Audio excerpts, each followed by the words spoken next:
I should say, just for openers, that I have for a long time regarded this as the best anthropology department in the country. I'm probably best known in the profession for the work that I've done in Iroquois archaeology. Now, this is really tough. How do you track a human migration archaeologically? I did some work in Northern Ireland and Scotland to try to solve that problem. At the same time, looking at how populations move on the landscape, I was also interested in how we find ways to measure the size of populations archaeologically. How many Mohawk Indians were there in 1500?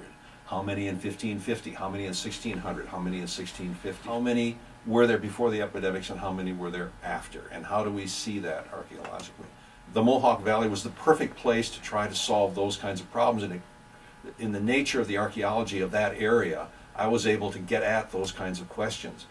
And it turns out that there's almost no place else in North America where you can do that. A simple one has to do with figuring out who put the hand stencils on the cave walls of France and Spain, along with all those wonderful paintings of horses and bison and mastodons and mammoths. Mixed in with all those in a lot of the caves are stencils of hands. And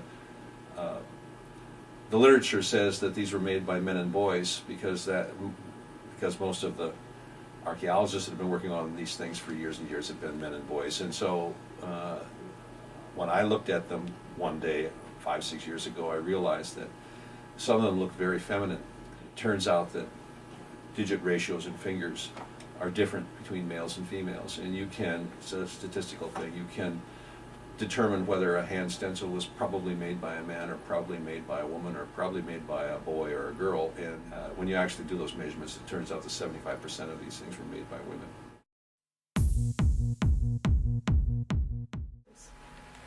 Every state in the United States except Hawaii, every state in Mexico except for Colima and Nayarit, every province in Canada except Newfoundland and Labrador, most of the countries of Central and Western Europe,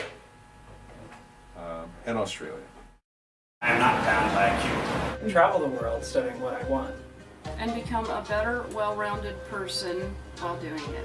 I'm my own boss. Humanity in all forms is my strength. Social organization is a fascinating subject. Societies depend on what I know. I am an anthropologist. I am. I am an anthropologist.